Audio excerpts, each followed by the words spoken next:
do you want Republican voters in the city to vote in the upcoming mayoral election? Should they vote for Eric Adams? Should they vote for Sliwa? Should they pick someone else? Look, number one, you have a communist running, and you shouldn't vote for him.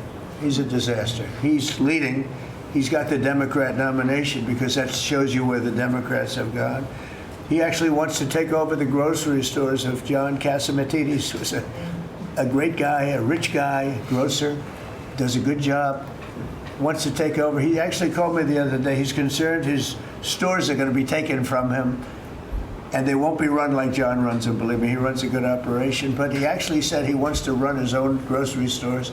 No, this is a man who's not very capable, in my opinion, other than he's got a good line of bullshit, and he's convinced them to go with him. Now, as you know, Cuomo, who does have capability, is running, but he got knocked out, and now they're running as you have Eric Adams, the current mayor, you have Cuomo, and you have Curtis Sliwa. And Curtis runs every 4 years. He seems to be a fixture on the running scale.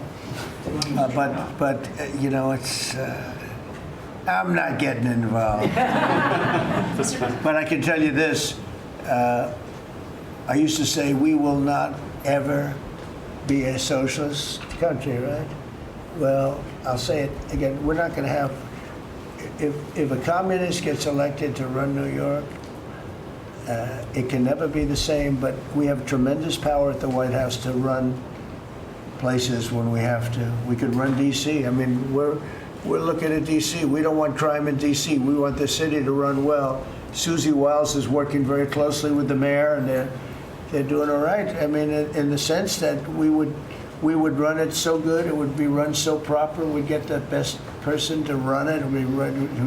The crime would be down to a minimal, would be much less. And you know, we're thinking about doing it. To be honest with you, we want a capital that's run flawlessly, and it wouldn't be hard for us to do it. And we've had a good relationship with the mayor, and we're testing it to see if it works.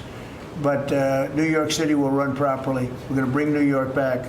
I love New York. You know, I loved New York for a long time. Then we had a bunch of crooked people in there. You have an attorney general who's a total stone cold crook, New York State, Letitia James, a total crook. All they do is want to go after political opponents. They do what's ever expeditious for them. She's the one that took out Cuomo because she wanted to run for governor, and then she ended up getting 1% of the vote. She polled at 1%. She dropped out, went back to attorney general. You have a lot of crooked things going on in New York. We're going to straighten out New York. Maybe we're going to have to straighten it out from Washington. But when I see a communist who has actually gotten a Democrat, pretty much gotten the Democrat nomination, they also went to that new form of voting, which is a beauty. You go in there in third place, you come out in first. That's that form of voting that they have gone to. You know what I'm talking about. It's not too good. We're going to do something for New York. I can't tell you what yet, but we're going to make New York great again also. We're going to make it great again with the country. What we've done in this country in the last 6 months, nobody has ever seen it. And I told the story. The King of Saudi Arabia is over there. They gave us $5.1 trillion between Saudi Arabia and UAE, Qatar. 3 stops, $5.1 trillion coming into our country as an investment, biggest investment ever made. And it's all going to good stuff. I mean, all real big, good stuff. Energy projects, big, big things. But they all 3 told me essentially the same thing. We thought your country was dead, and now you've got the hottest country in the world. We're right now riding the hottest country. We all, and you can all be proud of it. We're in the hottest country. This is the hottest country in the world. There's nobody close. Made hotter by some great pilots and great machines that nobody else has. Those great, big, beautiful machines, they rode those machines right into the toughest territory. And nobody knew what the hell happened. And then they hit their targets perfectly, and it was complete and total obliteration. And that's why that war ended, Steve. They told me that's why the war ended. The war ended when they saw that, it was over. And we're very proud of it. But we have the hottest country in the world right now, from a country that was close to dead. And if I didn't win, if you would have had the other person win, We all know who she is, whether it was she or Biden. They're the same.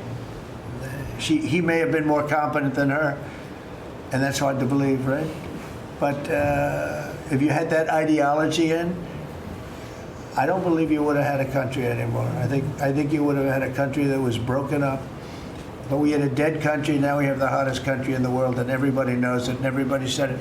I'm Steve Doocy. I'm Brian Kilmeade. And I'm Ainsley Earhart. And click here to subscribe to the Fox News YouTube page to catch our hottest interviews and most compelling analysis.